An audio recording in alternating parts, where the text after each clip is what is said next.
Hello, everyone, and welcome to This Week in Fantasy Baseball. I'm John Cook, joined by my co-host Patrick Fitzgerald. In this episode, we're going to go over the news and notes around baseball, cover player performances from this past week, and of course, give us some streaming recommendations at the end of the show. But before we get into all that, Patrick, how are you doing? Hey John, I'm doing pretty well, but I'm not doing as well as your Twins. It seems like they are catching fire a little bit. It only takes a couple game win streak to get back into the AL wild card conversation right now, and they're back in it now. So how are you feeling? Yeah, I mean, on Monday they were 3 games out of the last wild card spot, and now they're currently on a 4-game winning streak, I believe, after sweeping the Rangers. Although it was kind of like a weird series because I think they played Monday, Tuesday, had Wednesday off, and then played the Rangers again on Thursday. So a little bit of a strange 3-game series, but nonetheless, yeah, feels good. Make Abel's coming back potentially. Potentially pretty soon. Yondries Gomez is the hottest closer in baseball, apparently, or at least the hottest closer for the Twins, because I think he's now up to like 7 saves or something like that, which I believe probably leads the team because they've set the record, at least in Twins history, for the number of relievers who picked up a save. So, um, I'm not necessarily optimistic about the team because of the Twins after all, but it is fun to be on a little bit of a win streak here. Yes, I'm not wowed by Gomez's skills, but I added him in Fab on Sunday night, and he got me a save on Monday in a league where I desperately need saves. So he's all right in my book so far. Yeah, there we go.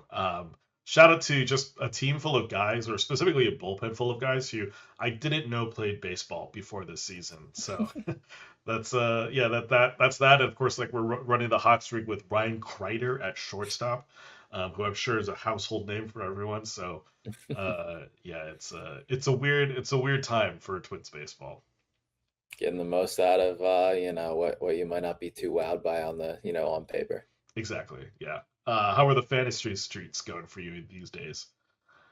I would say pretty good overall. I feel like all of my teams are doing at least decently. I don't think I think maybe only one league where I'm in first place, but yeah, it's shaping up like I'm going to be in the thick of things, in all my leagues, but maybe not, first place in too many or not really competing in any overalls. But overall, I would say pretty good. The Cruz and Rooker injuries definitely hurting me a little bit from last week, so I'm just trying to weather those storms. But I think I've at least mostly dodged bullets of this week because I know a lot more guys have gone down already in the last few days. So yeah, it's tough, but just sticking and moving and trying to keep moving up the standings. Yeah, Chase DeLauder was one of my guys that went down this week. Rooker, as you mentioned, went down last week. Did get Kyle Raleigh back, which is nice, but one of the teams I have him on, I also have Dylan Dingler, which makes it a little tough because Dingler's been really solid.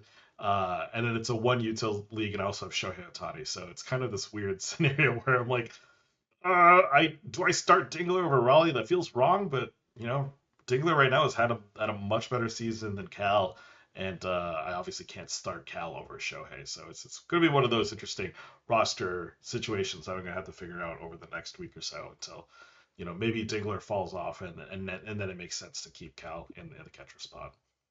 Yeah, maybe open some trade talks if you can too. Right, exactly. So there's still time for that. Well, before we get into the rest of the episode, just a reminder: you can follow our podcast on Twitter at ThisWeekPL. You can send us your fantasy baseball questions to our email at thisweekplpod@gmail.com. Lastly, make sure you subscribe to or follow the podcast on whatever streaming platform you listen to. We're on all of them: Spotify, Apple Podcasts, YouTube, wherever you listen. Make sure you follow us and leave a 5-star review if you enjoy the show. As you mentioned, quite a few big names hit the injured list this week. We're going to start with Mike Trout, who is going on the 10-day IL with the right hamstring strain. This seems to be more of a precautionary move for the Angels.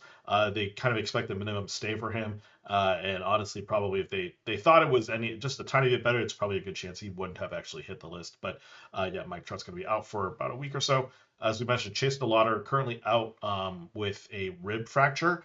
Initially, they thought he was actually going to play through it, but eventually they did put him on the injury list. So that's just something to track about the DeLauder. The one thing with DeLauder too is that he did have a really hot start to the season, but has really cooled off since that point. So maybe this is just a nice reset for him, and he can get back to hitting homers when he comes back. Max Scherzer is going on 15 DIL with back spasms. Of course, he hit his milestone, 3,500 strikeouts. But other than that, it's been a pretty forgettable season for Scherzer. But yeah, just another move for Toronto, who just seems to not have any healthy pitchers at all. Just can't fill a rotation at all with five healthy guys. Gleyber Torres going on the 10-day IL with a left oblique strain. This is actually a re-injury for him, so expect him to be out probably at least for a month as he recovers from that. Kind of unfortunate for him. He has not had a very good season this year. Injuries probably played a little bit of the reason why, but nonetheless, yeah, it's been kind of disappointing if you had him in fantasy. Daniel Palencia going on the 15-day IL with right elbow inflammation. Super fortunate for him there. He was on the IL earlier this year, came back, but now is back on the injured list with an elbow issue, which you never love to hear for pitchers.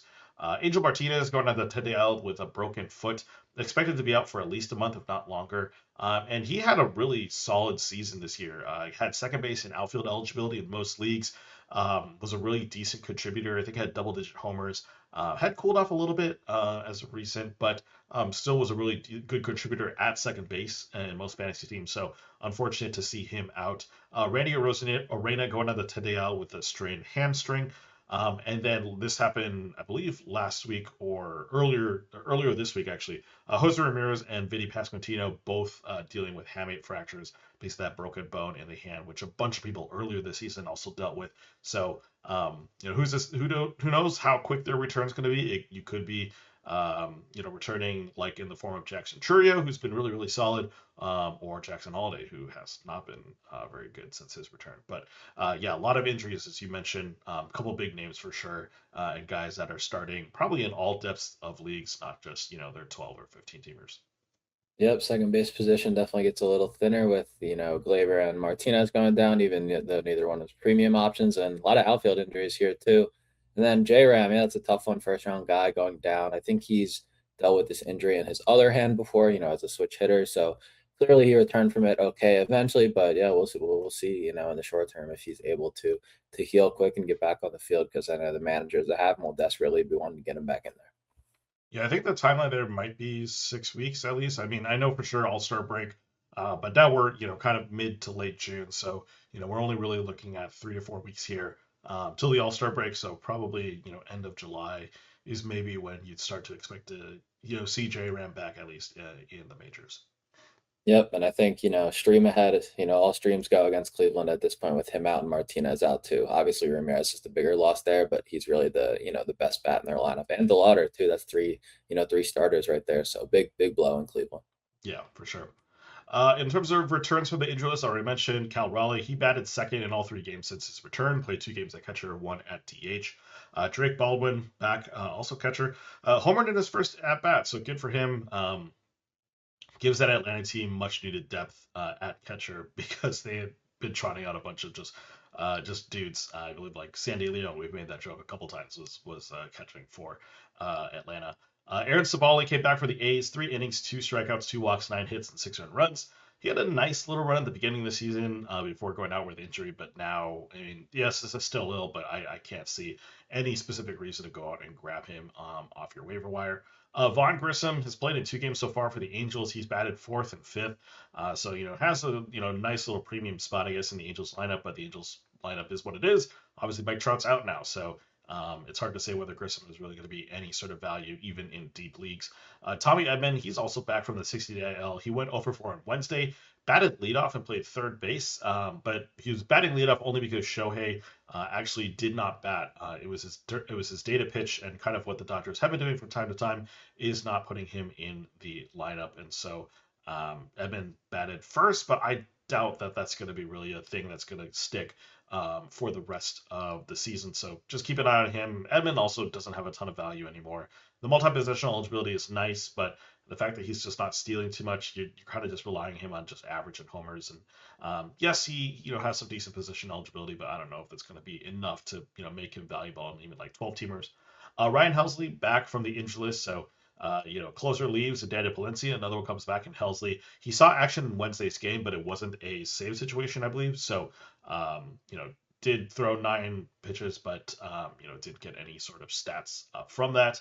Hunter Brown is also back, 5.2 innings, 7 strikeouts, 3 walks, 3 hits, and 1 earned run. Looks like he's probably back to being at least like a top 20 pitcher, hopefully. after being out for a bit. So it'll be nice to have him back in the fold. JB Crawford also came back from the injury list. He is batting third. He's playing third and batting leadoff. Basically sharing shortstop with Colt Emerson. So he gets, potentially will get some multi-positional eligibility, playing third and short. But in terms of actual fantasy value beyond just the positions, it's hard to say whether Crawford is going to be able to offer much there. Yenner Diaz also back. He played in one game, but I expect him to be in the timeshare with Christian Vasquez. So not really any sort of value there in picking him up, unless maybe you're in like a two-catcher league, a deep league. Maybe there's some value to have Diaz there. And then Kota Senga, 4 innings, 5 strikeouts, 4 hits, 2 walks, and 4 earned runs in his return. Not positive. Yes, it's still ill, but Senga has really been struggling. Just probably in the last half season, maybe to say. And so it's kind of unfortunate to see him come out. Yes, he got strikeouts, but giving up the runs and the walks is nothing. It's definitely what you don't want to see from him. Yep, the Mets can definitely use some rotation help, but I think for fantasy purposes, we need to see at least one, if not two or three good outings from Senga before thinking about adding him. And then, yeah, a couple of these guys, great to get them back in your lineups, but not a ton of impactful starting pitching returns besides Hunter Brown. So things are still a little thin out there for sure. Yeah.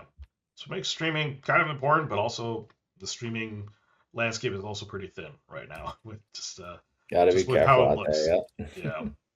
Yeah. In terms of other injury news, Max Fried, he's scheduled for a bullpen session this weekend. So hopefully he can start his rehab assignment soon. But again, I wouldn't expect him to be back until the All-Star break. Christian Javier threw 68 pitches in his minor league start on Tuesday. Likely will make one more before returning to the majors. Mick Abel, as I mentioned, he's now up to 61 pitches. That was in his most recent start on Tuesday. Will make one more before returning to the majors. Colt Reagans, he got transferred to the 60-day IL. Had a setback in his rehab process. Not that he was going to be coming back anytime soon, but at least now he's going to be out for probably at least another month, if not longer. And then Spencer Strider also transferred to the 60-day IL. He was shut down from throwing until mid-July, so don't expect a return until mid-August at best. And if that, I would expect probably September for Strider if he even comes back. So it feels like a safe drop probably for Strider, unfortunately, if you still have him on your teams, unless you have like a deep IL format with your rosters. It probably doesn't make sense to have him keep a spot there anymore. And then in terms of other news, Ryan Johnson called up to start against the A's today for the Angels. I don't think he's going to last long on the roster, though, based on just past performance. And then Andrew Painter and Ryan Waldschmidt both sent back to AAA. Yeah, both these guys, rookies who for sure will have probably bright futures, but for now, it just is not panning out. Super fortunate for me because I didn't realize Waldschmidt was going down. I know he hadn't been really hot, but I did spend a lot of money on him in Fab for TGFBI, and that has not worked out very well. Got some steals, but yeah, I think Gurriel came off the IL and he was the odd man out, unfortunately. But I think it's also a case of they'd rather have him play in AAA than play like twice a week in the big league. So trying to prioritize that development too. Yeah.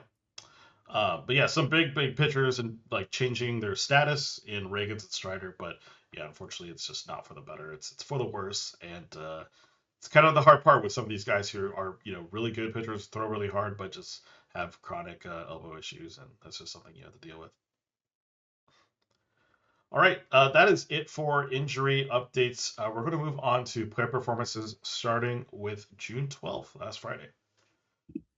Yep. So on the 12th, Ryan Clark was on our hitter recap with Jordan's three-peat for a 3-homer game by Jordan Alvarez. But I'm going to be talking about someone who has not been as good as Jordan all year, but has been on absolute fire lately, and that's Bo Bichette for the Mets.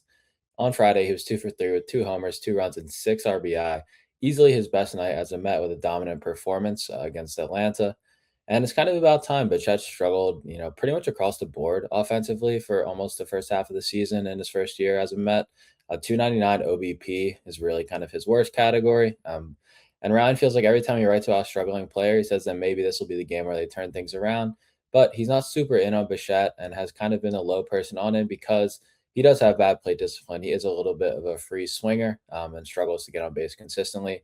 But he's on a really fun heater right now. And I think he's been probably maybe the best hitter in fantasy the last 2 weeks. And this performance actually kicked off a 6-game streak of multi-hit games that I think might be coming to an end tonight as we're talking, but still a great streak.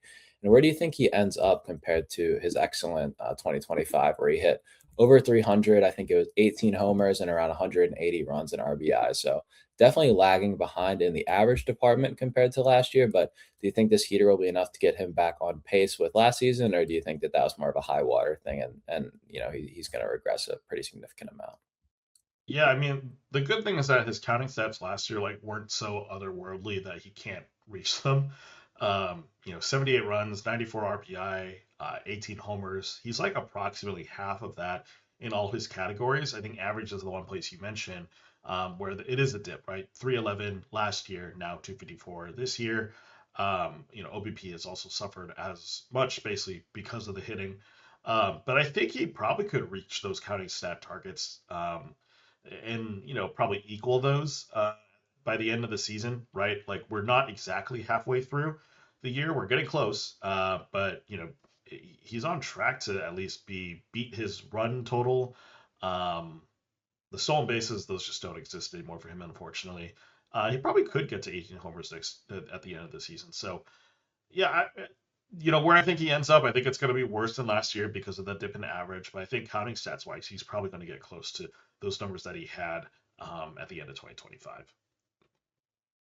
Yeah, yeah, I'm pretty much with you. I think he just has too much ground to try to make up in the batting average department, but everything else is pacing all right. His strikeout rate's up a couple percentage points, but his swing strike rate's not actually up. So I don't think there's any significant skills change there. But yeah, I think that he'll probably end the year in the 270s, maybe 280s if he really goes on a tear. But that will be a little bit of a step back from the 311 last year. So it is a drop in value for a guy whose batting average is kind of his carrying category.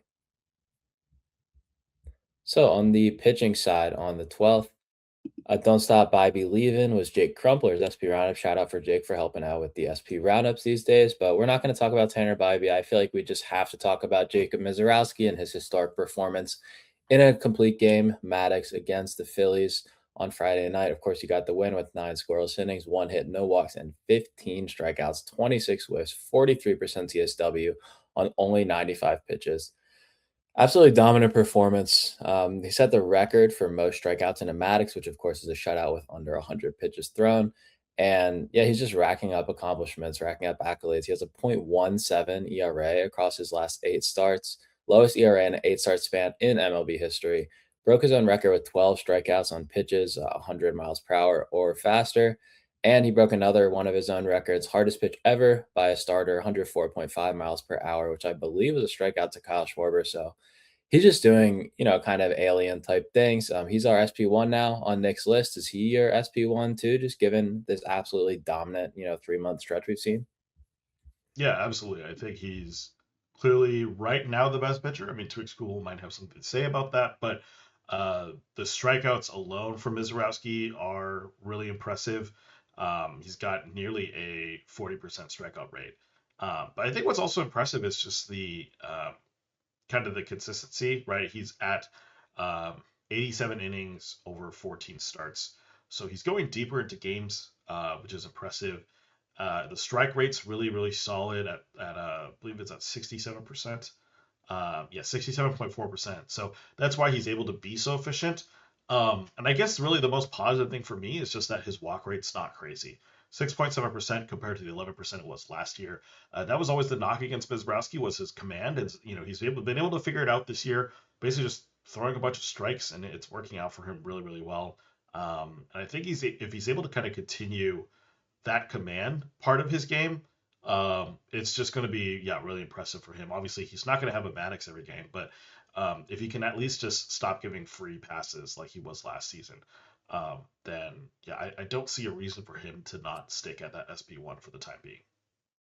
Yeah, I mean the control and command gains in such a short period of time are pretty remarkable. The Brewers just showing themselves once again as just a player development powerhouse. I think, yeah, for me, I think he's probably the SP1 for me for the rest of the season too. And not, it's hard to forecast injury, so I'm not even going to wade into that. It's just, yeah, the strikeouts, like you said, just give him such a leg up that he can have slightly worse ratios than like Paul Skeens, but still be a more valuable pitcher just because of the strikeouts. I was looking at the leaderboards, and Dylan Cease isn't a qualified pitcher right now because he had a short IL stint. So Mizorowski has almost a 10 percentage point lead on the field in terms of strikeout rate for a qualified starting pitcher. So that's basically he basically strikes out 30% more hitters, on a per batter basis than any other starter so far this season. So when you're starting that far ahead from a strikeout perspective and obviously able to rack up, volume from an innings perspective too, it's hard to deny someone, and the results are obviously spectacular too. So yeah, he's truly breaking out, turning in a Cy Young type season. It's pretty awesome to see. Yeah, I mean, what's ridiculous is that he's doing with his four seamer at 63% usage, which is just like crazy. It's like it's almost like he's a one pitch pitcher, to that point, right? Like uh, we usually see, like a mix of fastballs, right, equal 60-70% of a player's repertoire, but he's doing this all with his four seamer. But obviously, you can get that up to like 103 consistently, like then yeah, there's no issue with using it that high. But his slider and his curveball this season have also been really solid from like the swing to strike rate perspective. Curveball at 11% usage has a 90% swing strike rate. The slider has nearly doubled its swing strike rate from last year, 9.5% to 17.3% this year. It's not like a lights out slider, but it's doing enough for him to basically mix it in with that four seamer. And even though, yeah, he does use that four seamer at 63% of the time, it's not stale because he does have these other pitches that can still produce strikes for him. Yep, I think he's got just enough in the secondary department and the fastball, until people hit it, no reason not to keep throwing it from my perspective. Yeah. All right. Well, moving on to Saturday, Taylor Made in San Diego was the hitter recap title from Kevin O'Brien, but we're actually going to talk about Misiorowski's teammate Jackson Chourio, who went 4 for 5 with 2 homers, 2 runs, and 4 RBI. Chourio is starting to look like his old self again. His batting average is now up to 314. His OPS is up to 936.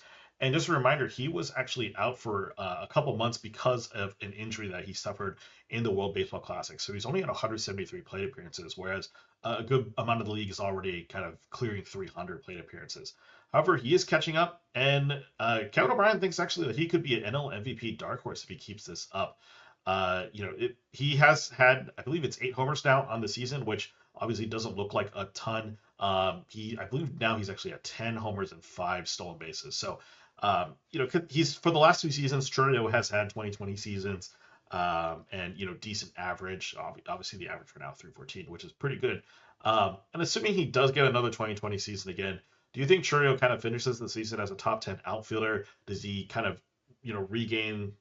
I don't know if there was any trust lost because of the injury, but just in a sense, maybe looking forward to next year, does Chourio kind of gain back that first round status in your mind?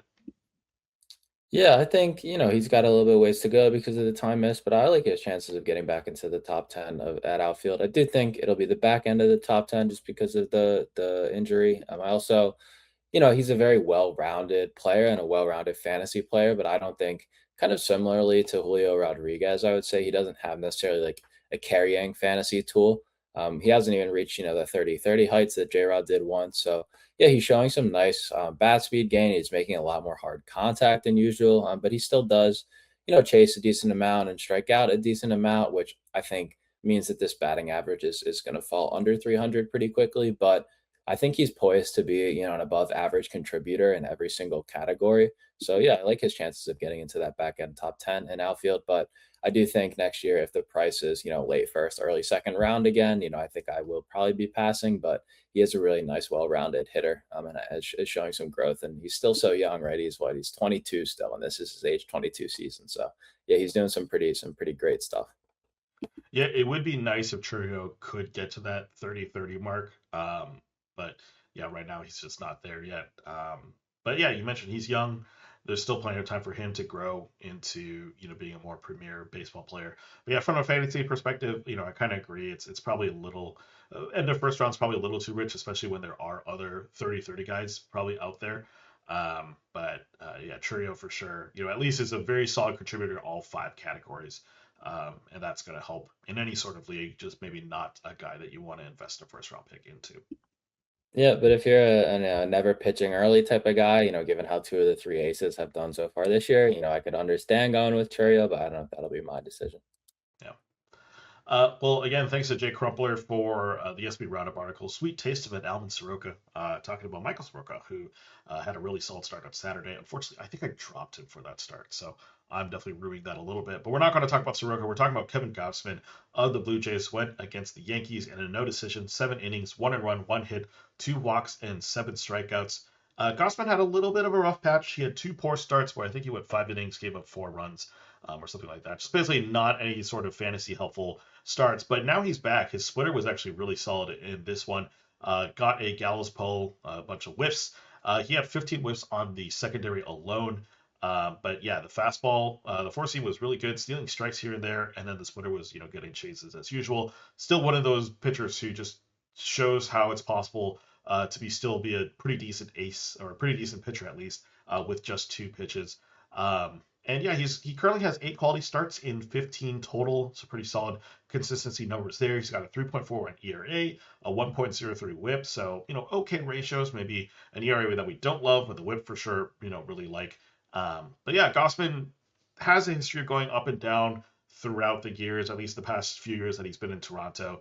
But now that he's gotten these 2 pad starts behind him and has like a really good one here against the Yankees, do you feel like he's a guy that teams can or fantasy managers can still trust as like an ace, or is he still one of those guys where not a premium streamer because he's definitely should be rostered everywhere, but more of a guy that you maybe still don't start him against like the most toughest matchups? I think he's an SP2, and I think I'm starting him, every single time out, unless it's like, Sunday, and in your matchup, you really don't need any more volume and you don't want to take any ratio risk. But yeah, the skills look great. The strikeout minus walk is even up from last year. The stuff and the pitch usage, with like 92% fastball splitter is the same. And he was excellent last year, and he's been excellent so far this year. So yeah, he's got a couple of tough ones coming up. It's at Wrigley, which could be tough depending on the win tomorrow, which I guess would be yesterday on the release date of this. And then he's got Houston next week, which will be a challenge too. But yeah, I've seen enough, lately and then just the last couple of years to make me feel confident starting him pretty much no matter what. Yeah, the weird thing with Gausman is like even his bad season like 2 years ago where he had that really rough, I think it was like 10 game stretch in the middle of the season or maybe early middle of the season. He still finished that year with a 3.83 ERA, a 1.22 WHIP. I mean, the strikeout rate was really poor. That was kind of part of the reason why it was so bad. It was a 21% strikeout rate that year. But this year, yeah, it's up to 24.6%. He's also lowered his walk rate, as you kind of mentioned. And yeah, overall, just a really good yeah, it still looks really good for Gausman, even being at in his age 35 season. So yeah, I don't really see any reason to not trust him, even though there's been maybe some slight undulations in his performances here. But nonetheless, yeah, it's hard to not have a reason to start him day in and day out. Yeah, absolutely. Going to the 14th, Kyle Sanzel was on our hitter recap for Willie Castro. Willie hears you, Willie don't care, but I'm going to be talking about a different Will, and that is Willson Contreras, first baseman for the Red Sox. He was 3 for 4 with 2 solo homers, and he's kind of been carrying the Red Sox, pretty putrid offense this year. It's felt like at times that he's the only guy producing for them, and it was 2 homers in this one off of Rangers ace Nathan Eovaldi. I believe that was on Sunday Night Baseball, and nobody was on base for either one of them. And Boston did lose 6-4, but it was not on Contreras. He's been great since he got traded from the Cardinals in the offseason. 16 homers and just 245 at bats, and a great batting average. He's well on pace to beat his career high of 24 home runs set in 2019 with the Cubs. And yeah, I was looking at kind of his under the hood stuff when I was writing him up for this, and he's really just sold out for pull power, and it's paying dividends. He's pulling the ball in the air. I think it's like 27% of the time, way more than he ever has in his career. Do you feel like this change of scenery is kind of what he needed to keep his fantasy value up, even though he's going from catcher to first base, which is just a less valuable fantasy position? Yeah, I just want to take a quick look at park factors to see if there was any real difference. Obviously, we know Fenway is great for righties because of the monster in terms of like upping your average, and we've seen that from Contreras. He batted 257 last year. He's batting 294 this year. Homers are a little bit harder to come by, of course, because of the monster, but um, it Bush Stadium's only a 99 park factor, so it's not actually that bad for righties um, compared to Fenway. So I think it's at least the trying to get the pull in the air rate up that is working well for him. Um, and it is impressive to see. He's at 16 homers now. His high water mark was 24, as you mentioned, in 2019. I think he's going to clear that pretty easily at this point. And then it's also impressive to see that the average is also going with him, even as he's selling out for power. I think partially because he's in playing so many games in Boston now. But yeah, nonetheless, really impressive to see from him. Did not expect to see this good of a season coming from Contreras when he went over to Boston. But yeah, it clearly is working out well for him. Yeah, and I think that the average is maybe the more sticky part, even though he is on the high power pace. We've seen a lot of guys who maybe weren't the greatest average hitters, true talent wise, but having a lot of success in Fenway, whether it's like Xander Bogarts or somebody like that. So yeah, I think that he's been really solid and yeah, just kind of a really steady contributor who's returning a lot of value if you waited on first base. On the pitching side, on the 14th, Nick was on the SP Roundup with enjoying the Kolekathon for Stephen Kolek. And we are going to be talking about the title man. He is on a great Vargas rule that kind of needs to be rostered in all 12 teamers and deeper. Cruised against the Astros with 7 1/3 scoreless, 5 hits, 1 walk, 4 strikeouts, 12 whiffs, and a 26% CSW on 97 pitches to get the win.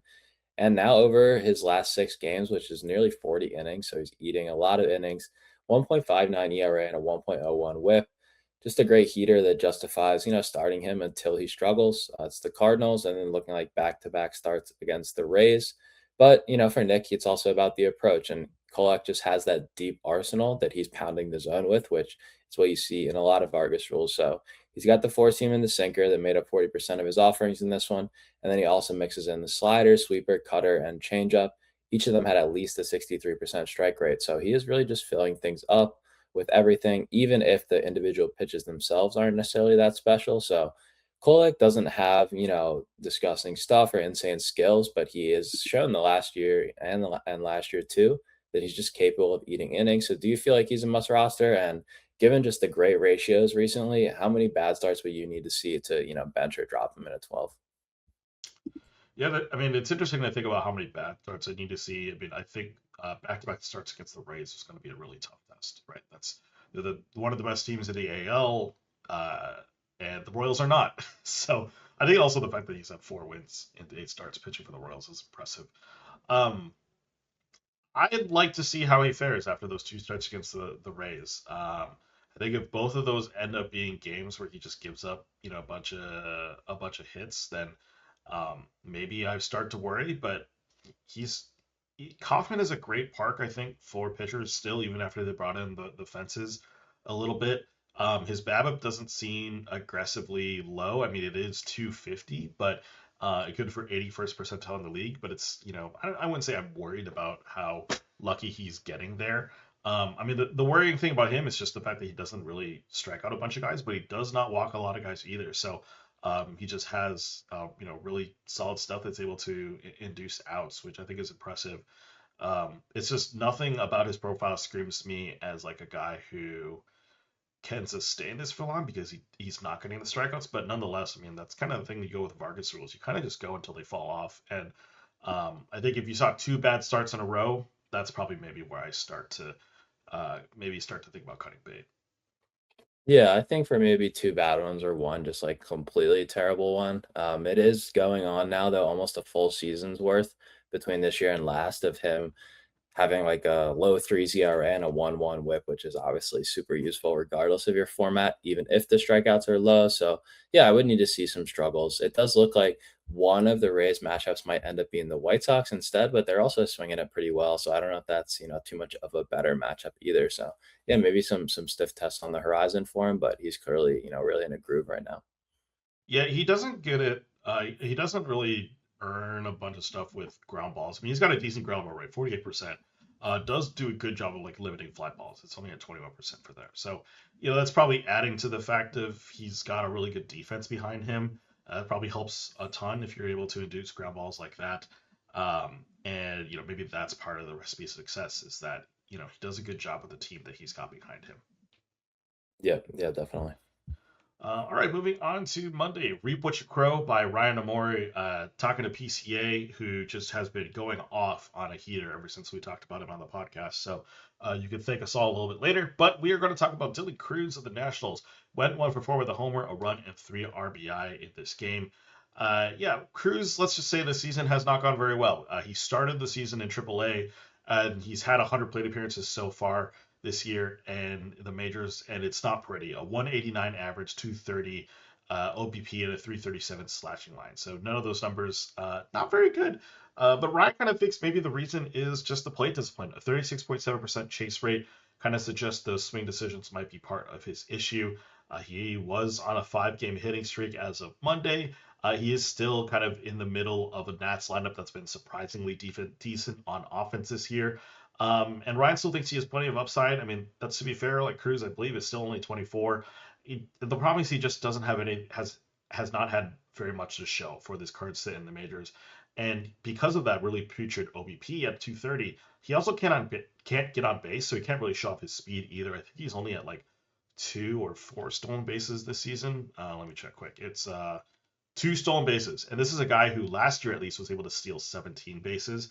And so when that OBP is just down that much, it just really hurts his ability to be a reasonable contributor, I think, in even the deepest of leagues. But yeah, what's your thought on Dylan Cruz? This is a guy that like you should keep your eye out for, like in a deep 5 outfielder league, or is it better just to kind of forget about him and not think that there's really anything for him at least this season in fantasy? Yeah, it's tough because I want to look at, the 192 BABIP and his ex-WOBA and all those type of things and feel like he is getting really unlucky, and he probably is, but at the same time, the super swing happy approach is really concerning. He's got a 2% walk rate and 100 plate appearances, so, not a tiny sample, and that's not something like he always kind of walked around league average rates at the minors and in his first stint in the majors, but I don't know if he just feels like he's, making good contact, so he's swinging really aggressively. But yeah, it's a little concerning. I would say OBP leagues, it would have to be pretty deep for me to take the dive because of that aggressiveness. I think in standard formats, 12 team, 5 outfield, maybe I'm keeping him on my bench until I see a few good games, and then plug him in here and there with, maybe a couple lefties in the scoring period. But yeah, I haven't quite seen enough to feel comfortable starting him consistently. But the power speed blend is still there. I don't think either. He doesn't have like a great carrying tool. Though I think the power and speed are both good, but the average downside is also pretty clear too. But he is playing every day for the Nats, and they're a really good offense right now. So I think that there is some appeal there, but it's not. Not everything that we've seen so far has been encouraging to say the least. Yeah, I mean, some stats to throw at you: 55% swing rate, which is 92% percentile. So very high. Swings at a lot of stuff. 39% O swing rate. Or sorry, swing rate being in the. Actually, I can't. No, I mean, he still swings a lot, yeah. But his O swing rate, 39%. So swings a lot of stuff outside the zone, but only makes contact 75% of the time on those swings, which is only good for half, and then 59% O contact. So even though he swings a lot, he's still not making a ton of contact, which is just not a good recipe for success for him, unfortunately. All right, moving on to pitching, revisiting the Gore book. Thanks to Nick for the SP Roundup article, and we're going to talk about Mackenzie Gore again because, my goodness, he's kind of the enigma for this season. Is he a good pitcher? Is he a bad pitcher? This start pretty solid: 7 innings, 4 runs, 4 hits, 2 walks, and 10 strikeouts. So didn't get the quality start, but did give you 10 strikeouts. It's his fourth of five games with a CSW above 31%, so that's kind of impressive. And Nick thinks that Gore is back. The favorite part about his pitching that Nick liked was the changeups to right-handers. It got 4 out of 16 whiffs, and it worked well with his four-seamer as well. But he also had his cutter, which had a 36% CSW, was able to steal strikes when he needed them, and then did not use his curveball that much, which Nick really liked. He basically only used it for first pitch strikes or trying to get a strikeout kind of late in the count. And so yeah, that seems to be the really good. That's what Nick likes about his start here. Obviously, it's a good arsenal that he's using to his advantage over the last couple of starts. And Nick kind of thinks like, yeah, I think this is good about Gore. You should be rostering him everywhere you can if he's available. But yeah, I don't know. I think Gore is one of those guys where I can get frustrated about a lot, and so I just generally avoid having him on a fantasy team. But yeah, what do you think? Do you think this is smoke, or is it just, or is he actually turning a corner here? I don't think that he's really all that different than the guy we saw in the Nat with the Nats who, have flashes of brilliance and then really kind of hurt you with especially bad whip games, kind of in succession. I think that really the biggest change here is just kind of the environment. Texas has been one of the best places to pitch the last few years, and they're typically at least a better team than the Nationals. So I think that that's really the biggest change here. The strikeout minus walk that we've seen from him this year, the velo, pitch usage generally is all kind of in line with, the guy who he was last year. He's on pace to have his best whip of his career, and he has a 1.31 whip. So I think that that just tells you, some of the things that he is working against. But he also does, he's a good source of strikeouts. So I think at home, he'll have his good moments where you can use him successfully. And I've had times definitely in one of my leagues where my pitching is pretty thin, where I feel like I have to start him and I'm worried about him, just hoping that it turns out okay. So yeah, I don't think that he's completely a different guy or anything like that. The home road splits, obviously it's a small sample, but they're very stark. He's got a 2.65 ERA at home and 5.75 on the road, and then his strikeout minus walk at home is 23%. It's 9% on the road. So yeah, I think home's kind of the way to go, and hopefully you can make his production for your team be better than his overall production by using him in the right spots. Yeah, and as much as we like to kind of say like, hey, CSW is like a good indicator of how something is going, the problem for Mackenzie Gore is that out of those last five starts that we mentioned, two of those have been losses. One of them was a 5 inning game where you had 6 strikeouts and 2 earned runs. So, fine, pretty decent. You'd be happy with that on your fantasy team.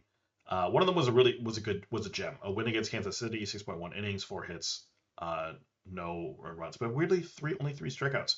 And then the start before that, 6 innings, 1 earned run, 7 strikeouts, no decision, but really solid start there. So like even though he's had a really decent CSW, out of those 5 starts, two of them you probably weren't like super happy with, even but he's still getting a lot of strikeouts, but the outcomes themselves are maybe not what you love. And so yeah, he helps you really well in one stat, but the ratios, he's going to hurt you there, and he just really is not a good source of wins or quality starts too. Yeah, this one at least I think it was 3 runs in the first inning, and then he went 6 innings of 1 run ball with a bunch of strikeouts. So I saw the first inning and I was like, oh God, here we go again. He at least was able to, salvage it and make it a half decent outing. Yeah, I'm pretty sure Buxton and I couldn't remember if it was Might have been Josh Cody Bell, Clemens something or like that. yeah, Somebody, yeah. yeah. So going to the 16th, the Brian Identity by Griffey Geist was our hitter recap, and I'm going to be talking about Brian Reynolds, the title man here, and he's really just had a resurgent season. This was a great game for him, 4 hits, including 2 homers against the A's. Obviously, a little bit of cooking there in Sacramento. First two ABs were just singles, but then he took Jack Perkins and Hogan Harris deep in back-to-back innings. First one was a no doubter, 104 miles per hour off the bat at 408, and then the second one more of a Sacramento special, only 97 off the bat with a 350-foot distance. He was coming off a down year, like I said, where he put his first sub 100 WRC plus on the board since the 2020 season. I mean, now he's on pace to post a bunch of career highs, including his 400 OBP and an elite 15% walk rate, and then his 143 WRC plus is right up there with his career best season. If his first 74 games of the season have been any indication, he could really blow some of his career highs out of the water.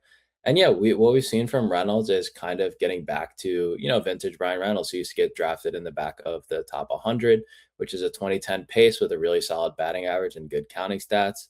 But I think he's at 10 and 5 right now in homers and Yep. steals. So really, the fantasy value is coming from a good average and also nearly 100 combined runs and RBIs in a resurgent Pirates offense. So do you feel like this might be a good time to sell high because the counting stats are unsustainable? Or do you think, I drafted this guy like pick 200, I'm just going to ride with, the found value that I have here?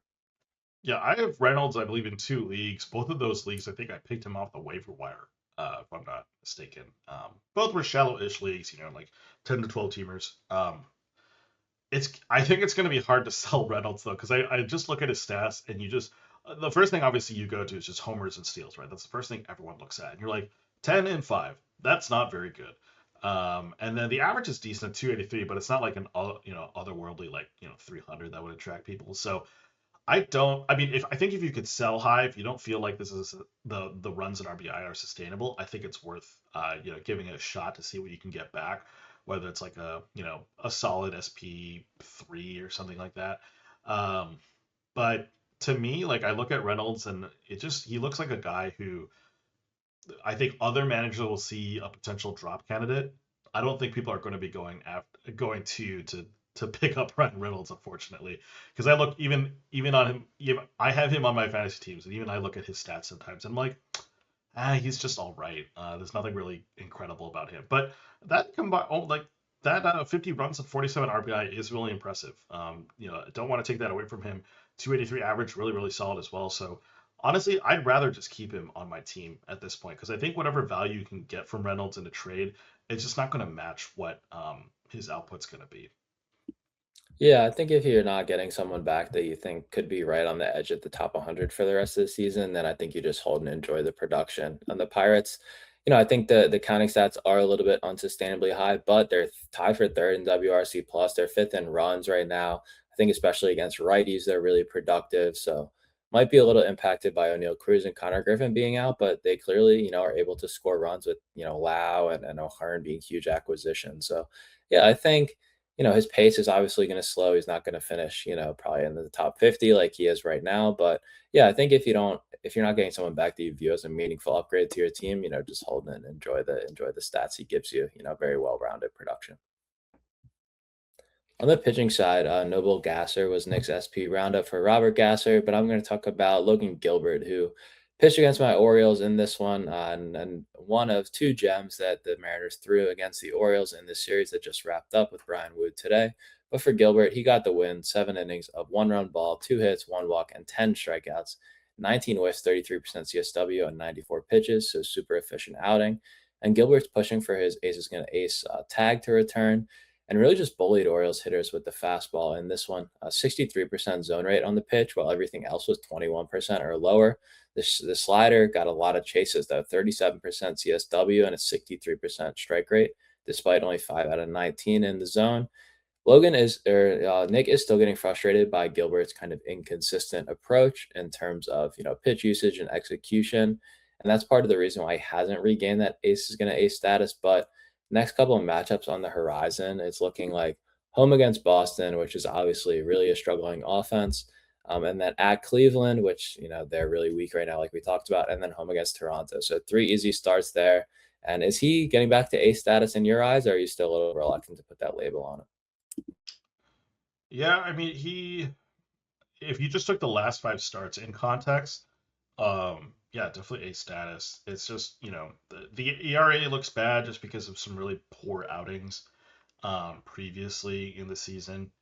Um, and so I think that's where I hesitate to say like, oh yeah, he's definitely ace because I think those performances can come back again for sure. Um, some issues I hesitate to call these issues, but just some notable things. His strikeout rate is basically right around career average after he had a really good strikeout rate last year. That I mean, I think we pretty much said on the pod it's very unsustainable.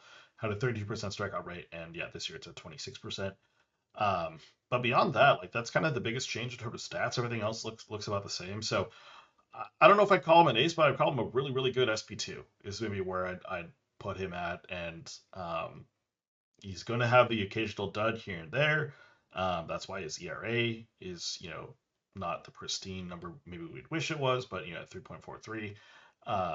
But yeah, I think beyond that, he's still a really, really good pitcher. And if he's not an ace, he's at least just right below what an ace is defined as. Yeah, I think so too. I think maybe the whip, puts him over the top. He's got a 103 this year in career, 1.06, which is really elite, but there's a little bit of ratio risk, and the strikeouts are, good, not great, like you said. Do you like him more than Gausman, or are they kind of, pretty parallel in your eyes in terms of at least rest of season outlook? Yeah, it's an interesting question. I think I like him a little bit more than Gausman, but Gausman still could do some crazy stuff with just that 2 pitch mix. Um, but I think I just kind of like Gilbert just a little bit more than that. Yeah, I think I kind of use the home park maybe as a tiebreaker there, and slightly lean Gilbert Yeah, too. true. Yeah, that's a good point. All right, well, moving on to Wednesday's games, the life and times of Jay Carter, referring to Carter Jensen. Thanks to Ben Solo for that hitter recap article. But we are going to talk about Kyle Stowers, He went 4 for 5 with a double, 2 homers, 2 runs, and 5 RBI. He went up against Andrew Painter in his last major league start, which is the reason why Painter got sent down to AAA. But yeah, Stowers hit 2 homers. This one, as I mentioned, hit the hardest hit ball of the year at 110.8 miles an hour for his first homer. And yeah, just was hitting the ball super hard. Had a couple other hits for above 105 miles an hour. But overall, I mean, it was a good night for Stowers, but overall, his season just really hasn't been that solid. I mean, last year, he kind of had a breakout year with the Marlins. I believe he had 25 homers, I want to say. Yeah, 25 homers. Was batting 288, had 61 runs, 73 RBI. But this season, it has not been very pretty. 23 runs, 7 homers, 27 RBI, a 226 average in 215 plate appearances. So he's basically not going to reach the numbers he had last year. Yes, he was dealing with a couple injuries here and there, but nonetheless, not a great season overall. But yeah, do you think Stowers right now, now that he's healthy, is he back on your radar in some of these deeper, 5 outfielder leagues? Or you need to see a little bit more from him to really even start thinking about adding him to a team? Yeah, he's on my radar for sure just because of what he flashed last year. And he also has first base eligibility in some places, or might be getting it soon as the Marlins have been rolling him out there, which is nice. But he's also sitting against some lefties, so not quite an everyday guy. So I think like 12 team 5 outfield, he's either like getting in and out of my bench or, maybe streaming from the wire. So yeah, his season last year was awesome. It wasn't a full season though, quite. He did get injured in there, and he was really kind of teetering on the edge of how much contact, how much width is acceptable to really be a strong hitter. And we've seen that kind of rear its ugly head this year. With the Orioles before we traded him, he just had a ton of swing and miss in his game, even though he did have great power. And I think he's reined that in a little bit, but this year he's chasing more than he did last year, and he's actually swinging in the zone less. So the swing decisions are a lot worse. And when you combine kind of mediocre swing decisions with really bad contact ability, you get this batting average kind of drain, even if some of the power is still there. So yeah, I think that righty heavy weeks or scoring periods, you can start him and feel good that he'll get you some home runs, but Marlins offense, still isn't great. So I think with someone who's not quite a full-time bat in there, I'm not like running out to grab him, but yeah, he's showing his upside, with games and weeks like this. So. Yeah, maybe the biggest stat to notice, last year had an 18.5% barrel rate. This year, 19.5%. So really just a sharp decline in barrels, for sure. And that's probably leading to some of the power outage. But like you mentioned, the strikeout rate going up also, and the whiffs going up is just not a good recipe for success. Right. I mean, last year he was basically putting up like Giancarlo Stanton type barrel numbers, and he's a guy who always had power. In his scouting report coming up, but it's just hard to buy into a guy being able to do that. Basically moving forward after just basically one, maybe 1.5 seasons worth of sample in the big leagues. Yep. Moving on to pitching. Thanks to Nick for the ode to Leahy who. SP Roundup article referring to Kyle Leahy. We're going to talk about Nolan McLean of the Mets, though. He went up against Cincinnati in Cincinnati, got the win there, 7 innings, no one runs, 3 hits, 1 walk, and 9 strikeouts. Yeah, there's that start. Finally, we were waiting from McLean after, I feel like it was like 3 to 4 weeks of just like not great stuff. I think I even didn't start him for one of his starts a couple weeks ago just because he just had been on such a mediocre streak. Um, but yeah, kind of an interesting start for him. He was sinker sweeper in this one. Sweeper had 39% strikes, so not great. The cutter, 40% strikes, also not ideal. But the four-seamer was the main reason why this start worked out. Had 70% strikes there as well, sprinkled around the zone, so keeping hitters guessing where it was going to go. And had some really good breakers that got strikeouts as well. Had a backdoor sinker here and there. Essentially, it was an approach that Nick doesn't feel is sustainable, right? His pitches that you were hoping to get strikes did not get strikes in the sweeper and the cutter, and this four-seamer that, like, yes, it was all over the zone to get strikes, but maybe you say that's a little bit of erraticism as well. Don't love that. But ideally, the McLean that we're all hoping for is one who dominates with both sweeper and curveball, not just with the curveball, and the cutter being a pitch that can actually get strikes. And the four seamer, used a little less liberally, only for lefties, and maybe striking out some righties as well.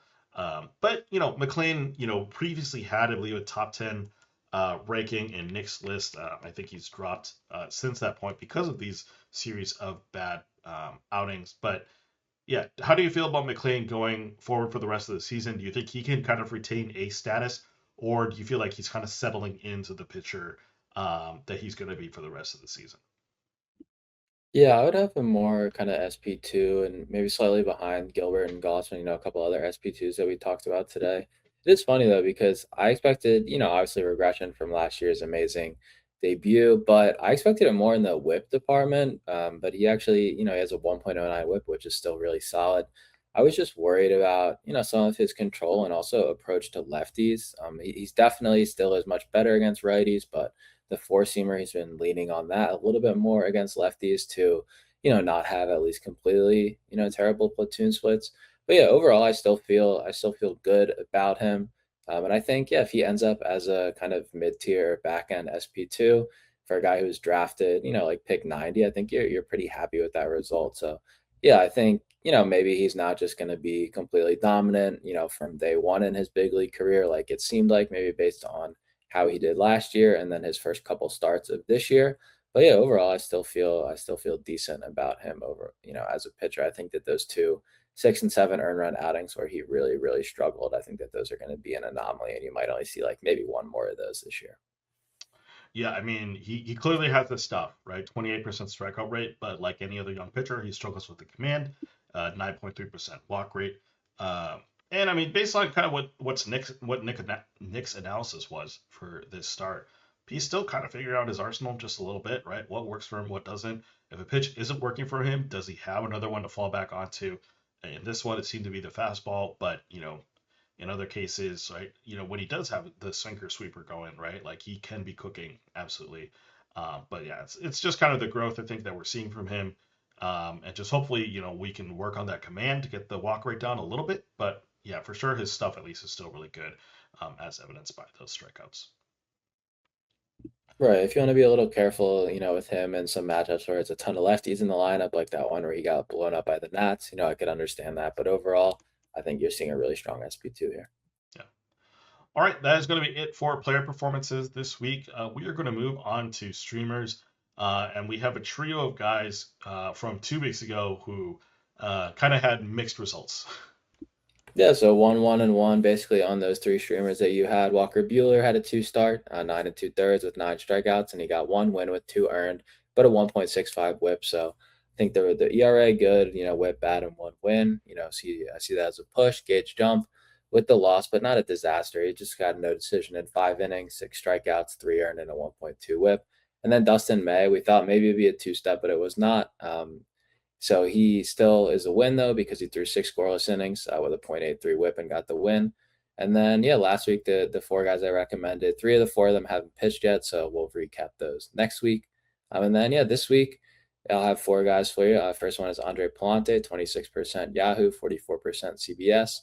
He's in a really nice groove, and he gets two home starts against the Diamondbacks and the Marlins. Both of those are below average offenses against right-handed pitching, and Arizona is actually the worst offense in the league against righties so far. And Plante's shown some skills growth this year, especially strikeout minus walk, which is improving his whip, which is typically his worst category. So I feel pretty good about that one. Next one's Griffin Jacks for the Rays, 33% Yahoo, 31% CBS.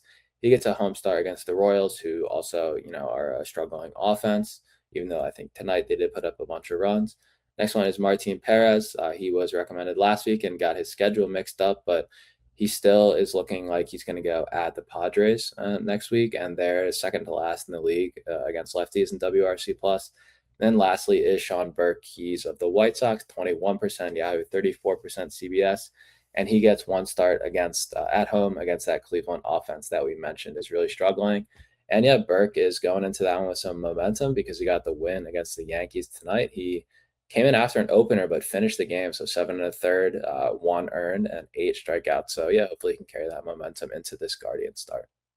Yeah, and one thing to add about Dustin May, he had an incredible start on Monday. I believe it was a complete game shutout or something like. Yeah, yeah, I Yeah, think it was like two base runners. It was pretty electric. Yeah, I was a little frustrated because I didn't realize he was available in my league, and I picked up Troy Melton instead, who got scratched from his start, and I realized I could have had Dustin May, which is really unfortunate. So, yeah, sometimes I need to remember to follow my own advice when it comes to streamers. But yeah, I have Sean Burke in one of my dynasty leagues. I think it's a little deeper league, but I've relatively enjoyed the experience with him this year. He hasn't been like as incredible as his teammate, is it Davis Martin, who's like basically kind of lights out right now for the White Sox. But Mhm. nonetheless, Burke's been reasonably decent this season, and yeah, that Cleveland team we already mentioned just does not have any sort of offensive power at this point. So really good team to stream against for sure. Right. They might not strike out much, but it's hard to believe that they can really hurt you without those bats in the lineup. Yeah, can't really get any RBIs right now, so it's a little tough for them. All right, well, that is going to be it for this week in fantasy baseball. Again, you can find us on Twitter at ThisWeekPL. You can send us your comments and questions at thisweekplpod@gmail.com. You can find myself on Twitter at John Cudd. You can find Patrick at pfitzgerald_99. If you haven't done so already, please subscribe to the Pitcherless podcast feed on Apple, Spotify, YouTube, or wherever else you listen to your podcast, and leave a 5-star review if you enjoy the show. Lastly, sign up for Pitcherless Pro. By doing so, you can join us on the Pitcherless Discord, get advice from all the fantasy experts and writers over there. That's all for this week. We'll be back next week with another episode of This Week in Fantasy Baseball. For Patrick, I'm John, and we'll see you in the next one. Later, everyone.